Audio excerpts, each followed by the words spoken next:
Halo guys, sebelum kalian memulai video ini, kalian harus tahu bahwa di channel Samuel Chris bakal ada giveaway uang tunai sebesar Rp500.000. Bagi kalian yang mau ikutan, caranya gampang banget. Kalian tinggal subscribe, tekan tombol merahnya di kanan bawah sini. Kalian follow Instagramku @SamuelChris dan kalian komen Instagram kalian di setiap video terbaru aku. Pemenang akan aku undi secara acak dan akan aku umumin di story Instagramku dan di story YouTubeku. Terima kasih udah subscribe, terima kasih udah follow Instagramku. Semoga beruntung. Hello guys and welcome back to my channel again, di channel Samuel Chris.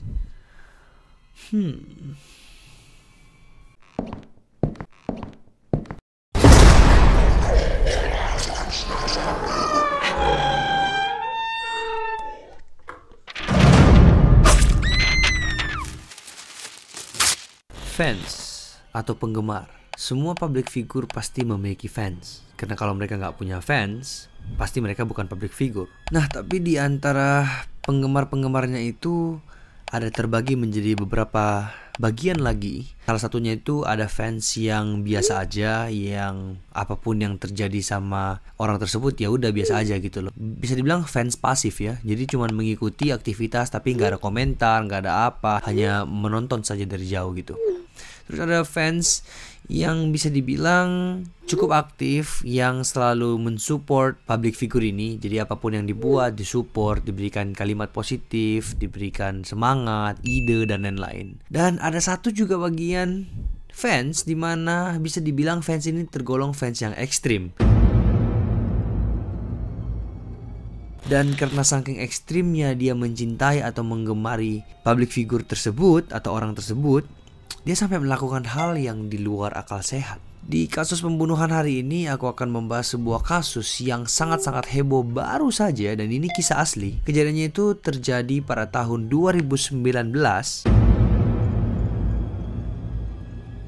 pada hari Minggu tanggal 14 bulan Juli. Jadi baru saja beberapa bulan yang lalu guys ya. Dan seperti kalau kalian udah lihat judulnya, yes benar, ini adalah kasus pembunuhan seorang bisa dibilang public figure yang dibunuh oleh fansnya sendiri.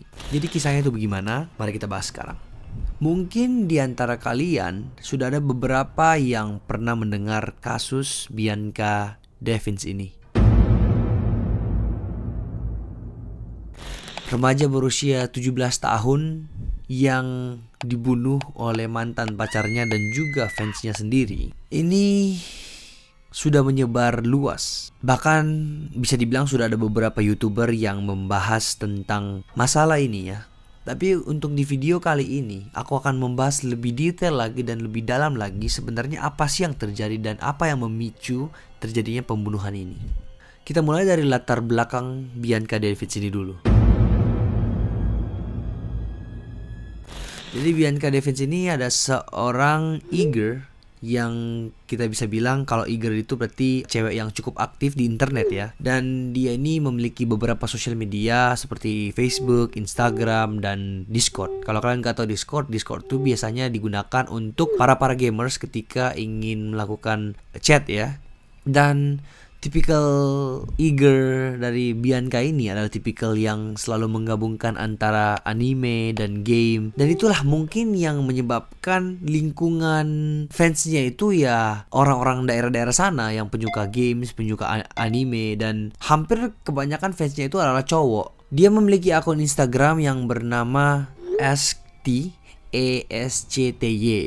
yang awalnya itu hanya memiliki follower 6.000 saja, tapi semenjak kematiannya dia sudah mendapatkan lebih dari 130.000 follower di Instagram saat ini. Dan seperti yang tadi aku jelasin, di Discord itu kan kayak ada beberapa server yang dimana para gamers itu bisa masuk dan bisa melakukan voice chat, bisa melakukan chattingan.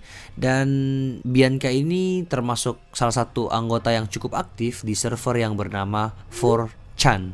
Singkat cerita, Bianca ini baru saja menyelesaikan jenjang SMA-nya dan mau masuk ke jurusan psikologi di Community College Mohawk Valley. Dan Bianca ini juga terkenal sebagai anak yang memiliki bakat dalam seni.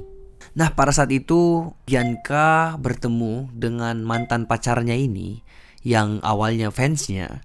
melalui Instagram. Dan mereka melakukan percakapan di sana selama kurang lebih 2 bulan. Karena lokasi Bianca tinggal dan lokasi mantan pacarnya yang dulunya juga fansnya yang bernama Brandon itu berjarak kurang lebih 1 jam.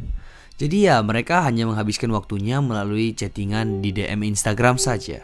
Tidak lama daripada itu akhirnya mereka memutuskan untuk memasuki hubungan yang lebih dalam lagi atau berpacaran. Singkat cerita, akhirnya mereka berdua ini bisa ketemu karena mereka ingin menghadiri sebuah konser dari seorang musisi Kanada yang bernama Nicole Dollenganger. Dan pada saat di dalam konser tersebut, si Brandon secara tidak sengaja menemukan ada pesan di Discord Bianca dari seorang pria lain yang membuatnya sangat kesal. Karena di dalam pesan tersebut mengandung unsur yang cukup mesra atau ya kayak menggombal gitulah guys, yang membuat si Brandon ini menjadi kesal.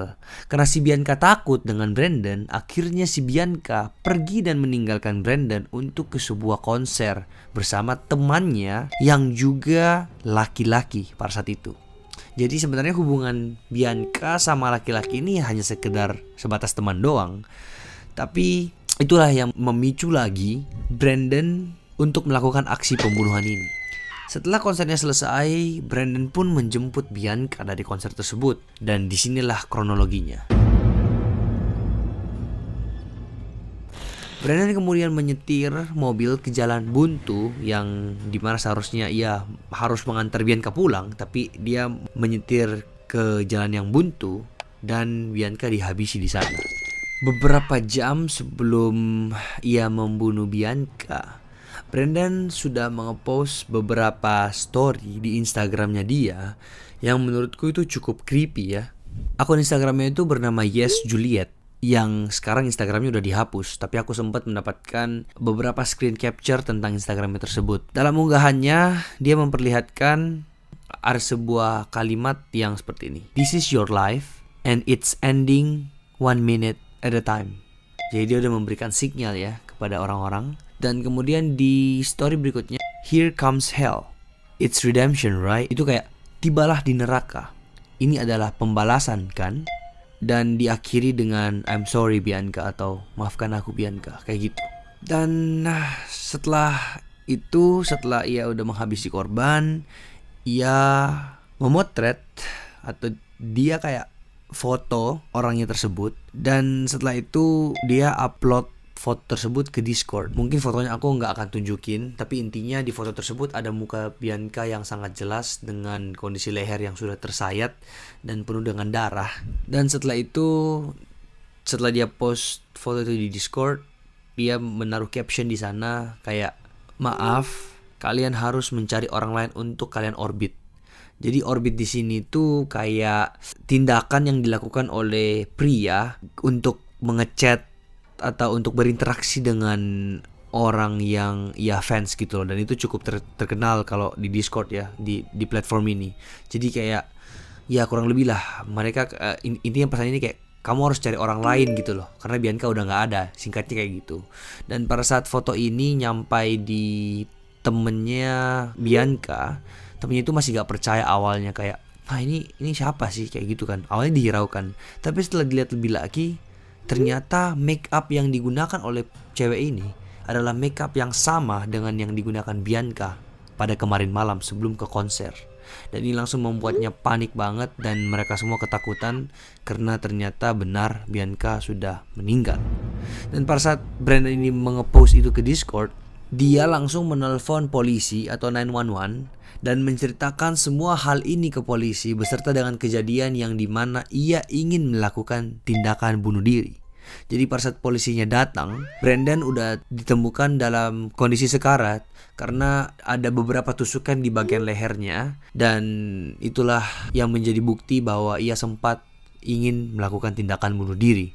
Tapi setelah ia dirawat di rumah sakit, dia tidak meninggal dan bisa diselamatkan seperti itu. Intinya, setelah kisah ini menyebar, Kurang lebih ceritanya sampai di sana saja. Tapi banyak orang yang mengatakan kalau ternyata Brandon ini bukan mantan kekasihnya, tapi hanyalah seorang fans biasa atau stalker yang dengan tidak sengaja bertemu dengan Bianca di konser tersebut. Dan kalau ini memang terjadi, dia bukan mantan kekasihnya dan bisa cemburu seperti itu, ini benar-benar creepy banget. Dan menurutku untuk sekedar fans seharusnya dia tidak melakukan itu. Jadi inti dari video ini adalah jika kalian memiliki seseorang yang kalian anggap sebagai idola kalian atau yang kalian agung-agungkan, jangan sampai tindakan itulah yang nanti bisa mencelakakan idola kalian gitu loh. Kalau kalian emang sayang sama idola kalian harusnya support dengan sewajarnya, bukan melakukan tindakan yang membuat dia terancam atau sampai bisa meninggal kayak gini.